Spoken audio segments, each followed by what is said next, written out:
اعوذ باللہ من الشیطان اللعین الرجیم بسم اللہ الرحمن الرحیم السلام علیکم یا علی مدد۔ رجب کا مہینہ جہاں بہت ساری خوشیاں لے کر آیا ہے، جس میں بہت سے اماموں کی اس دنیا میں آمد ہے، اس دنیا میں نزول ہے، وہاں دو مظلوم ترین اماموں کی شہادت بھی ہے۔ ایک امام علی النکی اور ایک امام باب الحوائج باب مراد امام موسیٰ کاظم کی شہادت۔ امام موسیٰ کاظم کی شہادت پر امام زمانہ کی بارگاہ میں تعزیت پیش کرتے ہیں۔ 25 رجب المجرد امام موسیٰ کاظم کی شہادت کریں گے۔ امام موسیٰ کاظم کی ایک ایسا عمل آپ مومنین و مومنات کی بارگاہ میں لے کر آئی ہوں کہ جو عمل اسم اعظم کا درجہ رکھتا ہے، اور یہ عمل ایسا ہے کہ جو میرا خود کا آزمایا ہوا ہے۔ امام موسیٰ کاظم باب مراد باب الحوائج ہے۔ امام کی 14 برس کی زندگی قید میں گزری ہے۔ آپ مومنین و مومنات امام کا یہ مختصر ترین عمل جو اسم اعظم کا درجہ رکھتا ہے، آپ کوئی بھی دن منتخب کر لیں، یا 25 رجب ہو یا 24 رجب۔ 24 رجب امام کی شہادت کی شب ہے اور 25 رجب امام کی شہادت کا دن ہے۔ ان دونوں میں سے آپ کوئی بھی دن منتخب کریں، یا اس کے علاوہ کسی بھی دن کسی بھی وقت جب آپ شدید ترین پریشانی اور مشکل کا شکار ہوں، تو امام موسیٰ کاظم کے اس عمل کو کر سکتے ہیں۔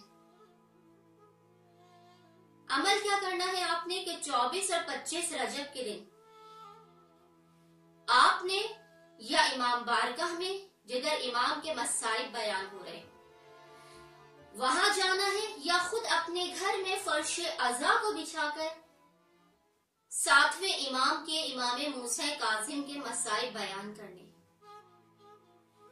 دونوں دنوں میں آپ نے سیاہ لباس زیب تن کرنا ہے۔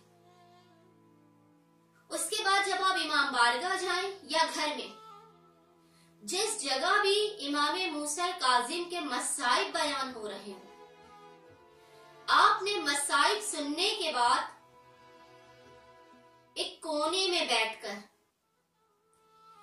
110 مرتبہ پڑھنا ہے یا ذل جلال والاکرام، یا ذل جلال والاکرام آپ نے 110 مرتبہ پڑھنا ہے۔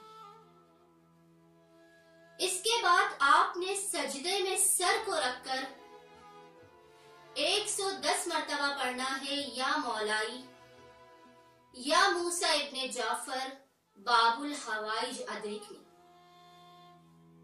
کیا پڑھنا ہے؟ 110 مرتبہ سجدے میں سر رکھ کے یا مولائی یا باب الحوائج یا موسیٰ ابن جعفر ادرکنی، اور خداوند متعال کو امام کی غربت و غریبی کا، امام کے مصائب اور قید کا واسطہ دے کر اپنی حاجت کو طلب کرنا ہے، کیونکہ یہ امام کا جو عمل ہے یہ کسی اسم اعظم سے کم نہیں ہے، یہ عمل اسم اعظم کا درجہ رکھتا ہے۔ آپ نے 110 مرتبہ یا ذل جلال والاکرام کہنا ہے، 110 مرتبہ یا مولائی یا موسیٰ ابن جعفر یا باب الحوائج ادرکنی کہنا ہے سجدے میں سر رکھ کے۔ اس کے بعد آپ نے اللہ سے اپنی حاجات طلب کر کے کچھ نذر، چاہے وہ دودھ ہو یا شیرنی ہو یا جو بھی آپ کی توفیق ہو، آپ نے وہ بچوں میں تقسیم کرنا ہے۔ یقین جانیے کہ 24 اور 25 رجب کے دن اس اسم اعظم جیسے عمل کو کرنے کے بعد آپ کی کوئی پریشانی، مصیبت یا دعا ایسی نہیں ہوگی جو خداوند متعال کی بارگاہ سے رد ہو جائے۔ یہ عمل یقین کامل کے ساتھ کرنا ضروری ہے۔ میں نے جب بھی سمجھ عمل کو کیا، کبھی خالی ہاتھ نہیں لوٹی۔ امید کرتی ہوں کہ آپ مومنین و مومنات بھی یقین کامل کے ساتھ اپنی زندگی کو بدلنے والا اسم اعظم جیسا یہ عمل 24 اور 25 رجب کو امام موسیٰ کاظم کے وسیلے سے لازماً انجام دیں گے۔ اللہم صلی علی محمد و آل محمد وعجل فرجہم اجمعین۔